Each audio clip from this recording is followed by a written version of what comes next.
Hello, everyone. Welcome to the Anchor of the Week. My name is Lucas. And I'm Courtney, and we're an initiative of Hope and Anchor Community Church in London. Each week, we will discuss different topics relevant to faith and Christianity in today's culture. We're here to build a space for the church to share our experiences and challenge one another to grow in living like Jesus. Yes, hello, everyone, and welcome to the Anchor of the Week. Now, today is not just any episode, is it, Lucas? No, today is our final episode of 2020. Yeah. It's crazy to think that we've already been at this for 10 episodes. New Year's, baby. Yeah, I'm wearing my shiny shirt in solidarity for the New Year's Eve quote-unquote party. Some people are stoked, some people are freaking out. I don't know. But this is, I think, really good of why we're talking about it. Yeah. But yeah, so today's episode is Hindsight is 2020. Yes, I hope you appreciate that pun. Because today is essentially an episode where we're going to take a look back at 2020. And basically, we want to be intentional about seeing God in 2020. Because this has been a year, hasn't she? One of a kind. Yes, like none other. And it's just one of those times where, the new year always kind of makes us a bit more nostalgic and retrospective, and thinking about the past year and looking on to the new year. But I think we have a tendency for this year. I think since the spring, everyone's been like, okay, can we go to 2021 yet? Yeah. Which, okay, don't get me wrong. This has been a very hard year for a lot of people and a lot of different, to different extents and measures, we're not belittling any of that. But basically, God was still here in 2020. He didn't leave us or forsake us. So this is going to be, a little time where we get to basically just celebrate and be thankful for what he's done. Yeah. Yeah. So I guess what can we be thankful for first? Yes. It's a good question to ask yourself, honestly. I think personally, the first thing that pops in my head, yes, we have had this lockdown in most of the world. Yes. And most of them lockdowns, haven't, plural. because of COVID. But as well, I just feel so impressed by how God has changed everything. Not just the way the world moves, but mostly the Christian world, the movement.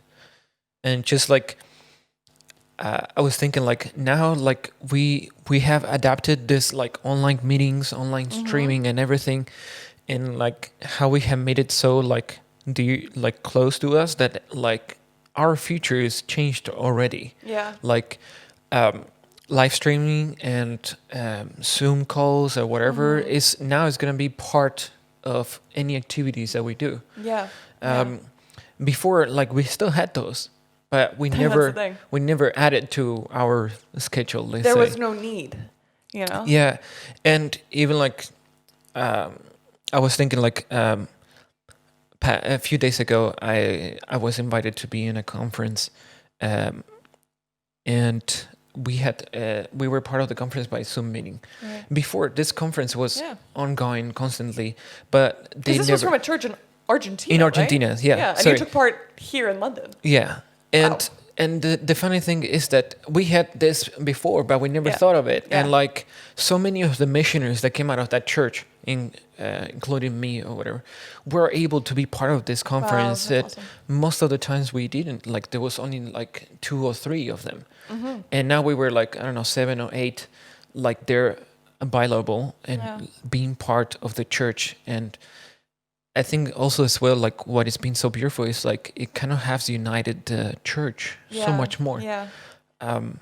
We are being part of each other's activities, and I think that's great. And it really has not given us an excuse to reach out to the rest. Yeah. Now we have Link, so that you can see the live stream. Yes. At 11 a.m. on Sunday, Right. and it's gonna be there, and the same with other churches, it's just the reach out is there. And it's a beautiful thing because, obviously, for us, for Hope and Anchor, right, we haven't met in person since beginning of March, right? Or end of March. Somewhere in March. in March, yeah. Honestly, the spring has become one blur. The whole year is one. Year. Yeah, honestly. And in that sense, that has been really difficult, right? To not meet all together. But yeah, it's like having this ability to see as well, okay, like that was really difficult to have to, be separate from the whole church, not meet in person. Because there is nothing like corporate worship and coming together like as one body. But yet there's this other side of it, right? There's this other side where we get to see more creative solutions. And in that sense, as you said, no excuses, like you can't say, oh, sorry, like I've got somewhere else to be or can't make it, like can't afford the plane ticket to Argentina, and I think it's a beautiful way to get people more involved, as you said, which is super cool. I think the other side where it's been difficult is because we don't get to meet our dear friends or people that we're working with in our communities, and we cannot learn or observe, like be part of the movement together. It's very easy to feel alone and lost. You lose the focus. And we are all struggling with it. Yeah, of course. But it's just like how it's kind of crazy how helpful it is to be surrounded by this community and like being able to meet each other, and like how we not value those small conversations that now when we don't have them, we can see how much we could receive from that. Like there is sometimes like maybe just one sentence you had with somebody, with a pastor, with somebody from the church, and you receive something of God then, and now it's so much more in your hands. It's like we have to be a lot more intentional. Yeah, which is it's great. It's because a great thing. Now you need to grow in this side. Like it's growing this backbone. Yeah. Basically, God is saying like, no, just me. Yeah, take ownership of your relationship with Him. Yeah. Be active in it. Like as you said, a lot of times, as Christians in the Western Church, we become so acquainted with receiving and like so comfortable with just receiving, because everything is given to us, without struggle, without anything. Yeah. But this time that we've had to actually choose, like I'm actually going to get up on time. I'm going to sit on my couch and I'm going to watch, the sermon, when I don't have to, there's no one's watching. No one's like, oh, she didn't come to church today. Nobody's there to tell you off. Yeah. But then it's like, okay. And then, people aren't coming and inviting me to a lot of different events. So I have to make that active choice to be part of an online Connect group, And yeah, so I think in a sense that's been more difficult because you could maybe fall through the cracks a bit more. But I think when we have like taken those steps and been like, no, I am going to be intentional. I am going to, I think that is like caused so much growth in the body of Christ. Yeah. I mean, like, as well, like I would say, like from my side, I'm not really good at keeping updated with everything that is going through social media. Yeah. So like, if you're not on it, like everybody's moving through it, and if you're not on it, you miss the opportunity. Yeah. And not just to be part, but to be a blessing. Of course. And that's something I think we've all kind of had a new revelation of as well, is the importance of social media. Obviously on our social media podcast we did many episodes ago. Yeah. We talked about it very like plainly and very real, like the upsides and downsides. But I think especially in this season, we all kind of saw like, okay, like this could actually be a very good tool to connect us to do outreach and evangelism also, and to inspire, to encourage hope and all this, because when we couldn't meet face to face, everyone was staring at their phone because they had nothing else to do. Let's be real. So that was, I think, another cool just kind of reminder, like, hey, like we can actually use this for the glory of God. We can use this to connect real connections. Yeah. I guess as well, like another thing to add to this is like the struggle makes us stronger, It's like, and this, like God bringing all this stuff, like as we were saying, like He's building in our backbone, as well, like we are more dependent of God and what He wants to do with us. And as well to like become a pioneer or like start a movement or activities of some sort. The need allows other people to be innovative, and have other ideas to like connect. And other businesses have come up. Of course, a lot of masks. Who knew that the face mask business was going to skyrocket the this people year? are probably getting rich more than the toilet paper one, because the toilet paper one, that was it was just like 2 weeks, exactly. Oh gosh, I forgot about that. Yeah. But it is true. A lot of the best inventions and innovative ideas always come from a need, right? And so this has been a season of need for everyone, whether it be emotionally, spiritually, physical. And probably they're very developed now. The masks are probably better in higher tech, true. That's than true. they were before. Who knows, Exactly. But is that, and I'm pretty sure we can like point out things in ourselves as well, where God did the same. Yeah, of course. In our spiritual life, as we were saying, not being dependent of people anymore, but like dependent of God, and Him being the one bringing us, giving us life, the bread of life. Amen. That's the one. That's it. That's the one. And so, but we know it hasn't been easy. Yes. Something else that I think is very clear that God has done, like in the past year, and He said kind of like not being like dependent, or I guess dependent or independent, but this year's caused us to be more like others focused, more interdependent in that kind of vein as well. But yeah, like we have this whole thing now of we actually have to be cautious of other people, or being aware that other people might be struggling more than you are, or like, however you view this, there's this whole aspect of like looking out for the other person. And that's something that I think got lost a long, long, long time ago, way before my time. What am I even saying? But just this whole idea of like, you do your life, I'll do my life, we'll coexist, it'll be fine. And especially, and I can talk from London because, we both live in London and it's a very fast-paced city. And all of a sudden it stopped, right? And no one was running around from like job to party to, night out to whatever it was, appointments here and there. And we were all forced to actually stay in our neighborhoods, and then you saw your neighbors more and you were like, okay, like how can I, connect with you? I know you live alone and you haven't seen someone in 3 months, And I think it really helped us, like God used this to show us like, hey, like there's so much beyond you and your life, and how do we look after one another? How do we be active in our neighborhoods and our communities, right at our doorstep?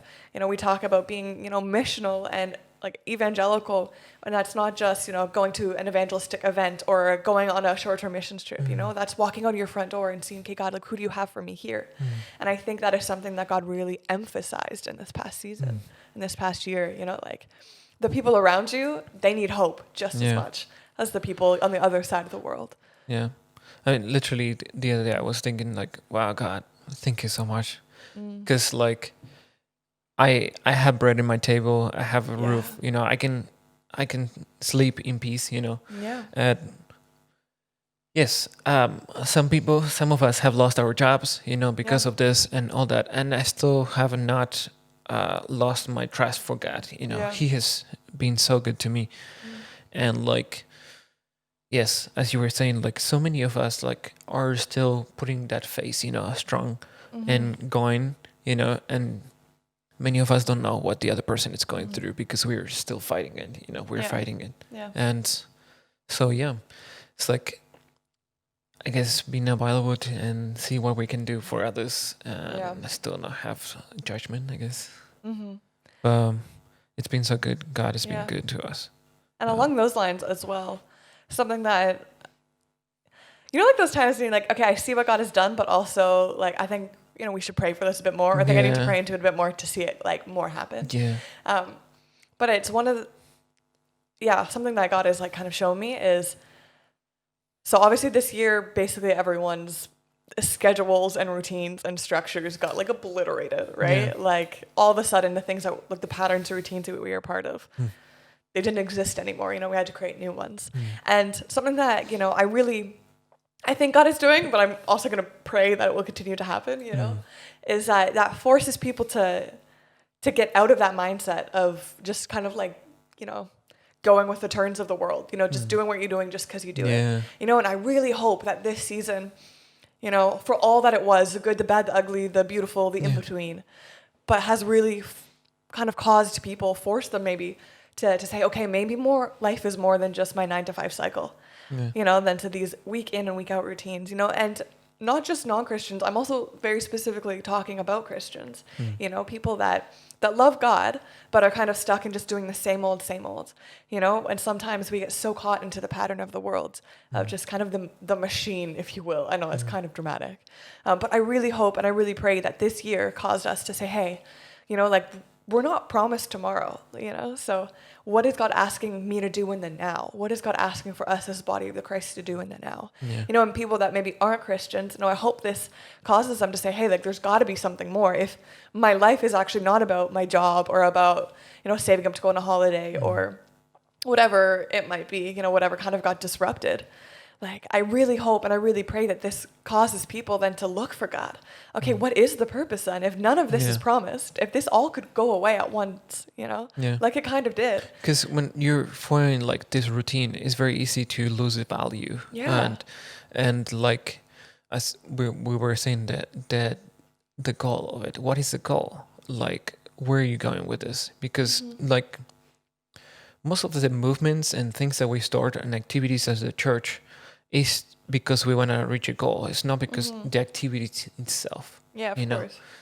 And that's why like this has been such a key time, because we have been so good at just following that task. Yeah. That we forgot literally what we wanted to do. Because like branches can come out of that activity or that movement that you're doing, but because you're just so focused on following the activity and the schedule, there's nothing bursting out. Exactly. Not creating that space so that's something new that God wants to do. Yeah. Yeah. But like as you were saying, like where are we going with this? Is I feel like this time has been such a key point or time to just say like, okay, what do you want to do with me, God? What is it that we're doing now? Where are we going? Because if you want to reach out to people like we were doing it just before, but it's still in a new way. Yeah. And right there, I think as well, perspective is really key. I'm kind of going on with what you were saying. And I know I could honestly make as many like 2020 jokes about 2020 vision as we can, you know, that's something we've been doing all year and everything like that. But the fact that like 2020 can actually be like a year if we let God to focus our vision and to sharpen, you know, into 2020 vision, to really just align with his perspective. And I think that's something kind of overarching that I can see God starting to do, you know, or in different ways that he has, but I think he has it for us on a much grander scale as well. Like we've got like a little taste, you know, we've kind of seen how our priorities maybe have been very out of joint or like out of order, you know, and that he's allowed 2020 to be used, you know, to show us like, hey, like what's really important, you know. And so again, another one of my prayers for, you know, the ending of this year is that we wouldn't lose that perspective, that we would continue to seek after God's perspective, you know, that, yeah, a lot of real not great things happened, you know, as we say, like that doesn't belittle, nothing that we're saying is belittling the fact that this year was really, really hard. But like allowing God to even so, you know, use it to sharpen our perspective, to sharpen our vision, to see what really matters. Yeah. I mean, like, I feel like we don't have anything else to say anymore. You know, it's like, it's all said, I guess. Yeah. It's been definitely like something that God has just literally placed this year to just align us and literally it's like, wake up. Yeah. Slaps the face. Slaps of love. But but what a privilege that we are able to be turned to the right place, you know, like aligned to God's way, and to see that God is like literally thinking of us on his move to what he has for the future is definitely overwhelming. Again, as well, like the future, I don't want this to get stuck in the, let's just look at 2020, you know, like, okay, let's just talk about things that have happened. But as you said, how is this going to transfer us into the future, or I guess propel us into the future. You know, I don't want to leave this conversation without also talking about how exciting 2021 can be, you know. Of course, it's not like 2021 is going to hit, you know, midnight on New Year's Eve and all of a sudden all of our problems are going to go away. No. But to have this excitement, this anticipation of what God is going to do, we've seen like the pruning and the refining process of 2020, you know, and let's be excited and expectant for more, you know, because we know that pruning comes right before growth, right? We cut off like the dead parts of the branches over the vine because we want new life to form and new life to grow. And I'm like, okay, like, God, I don't know what you got for 2021, but like, let's be expectant, you know? It might not look like we think it should look, but I think at the end of 2020, we've all kind of settled on the fact that we don't know how anything looks anymore. No. You know, but that's, I guess, the beauty of it as well. Like, we don't know. Yeah. And like, this might change completely. Our lives might be actually a lot better than they has been before. Yeah. The thing is, we struggle to accept changes, you know. Always. Yeah. Us humans love our routine, love our comfort. Yeah. But I guess, what are our closing statements? Yes, our closing statements to wrap it up. Would you like to go first this episode? Yeah, sure. Because I need a little bit more time to collect my thoughts. No, yeah. I think to be thankful for what God has done on this time, or like this is not a step back. Amen. This is a step forward. Amen. Basically, like you were saying, after the pruning is where the growth come, and this is our pruning.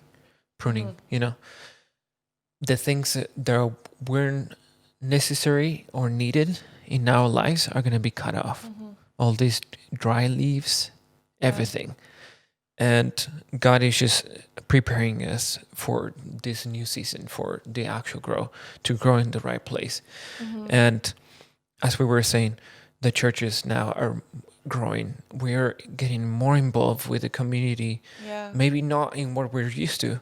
Yeah. Online is not something that we have been used to for years. You know, it's very new. Yeah. But to be thankful for this and what else is to come, and to not feel limited, you know, to not be limited or limit God. Yeah, that's also with good. what He can do with us, you know. And I guess I think there's more, but of course. this I would say this is one of them. Yeah, exactly. This is one you chose for your closing statement. But and I think for me, something that's really big is like 2020 isn't canceled, you know, like God didn't give up, you know, on 2020. He didn't sit back.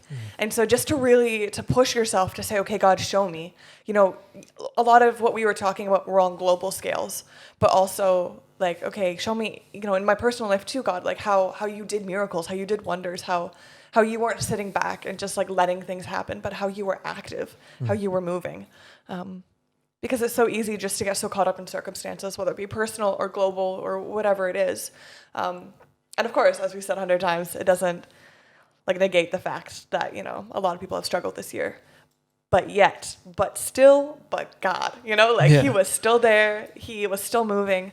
And just to really just have that perspective, you know, and like the year is not done, you know, whether or not you think that you've wasted this year or not, like there's still a couple more days, you know. Yeah. But to really just ask God, again, as you said, for that grateful heart to say, okay, like, I think that you did something, you know, and that you're going to do more. And something, I don't want us to run from 2020 and escape into the idea of 2021, but to take 2020 for what it was and what God did through it, and to use that, as I said, to propel us into expectancy for 2021. And you know, like the difference there. But just knowing that God doesn't waste anything, and to rest in that, and to actually believe in that. I was just thinking that I don't think God thinks in years, you know. Exactly. We put ourselves in years because we want to schedule ourselves, you know. It's not our own limitation we put. Literally, it's like the years actually don't really like. It's just the world rotating around. The Bible says a day is like 1,000 years for God. So it's like this concept for Him. You know? It's a whole movement. He's just not thinking just of today. He's also thinking 1,000 years. Right? Like he's ahead. so omnipresent in that, and it's such a beautiful thing that we get to be a part of. Yeah. You know? So perspective, right? Yeah. Some 2020 vision. Sorry, I had to say that at least one more time before we close. No problem. But yeah, thank you very much, guys, for listening to our podcast and for being with us. It's been just 10 episodes already. Yeah. And like, I just hope that this like allows you to think on the year back and like see what God has been doing. Yeah. And to not limit yourself to, or allow yourself to be thankful also in public with your family and show them what God has done for you. Yeah. And let us know on the comments as well, like on YouTube or whatever, or if you want to email us as well, the link is there to contact us. And we will see you next year. Yes, somewhere that's in right. January. Yes, we will be back with new episodes the end of January 2021, which Yes. is crazy to think about. But Yeah. but until then, Happy New Year. Yes. We hope that you get to spend the last few days with family and with God, and just being so thankful for everything that He has done and that He will do, because we do believe that the best is yet to come. So bless you guys. Thanks for joining us for today's episode of the Anchor of the Week. Make sure you follow us on Spotify, Apple Podcast, and YouTube so you never miss an episode. See you next time.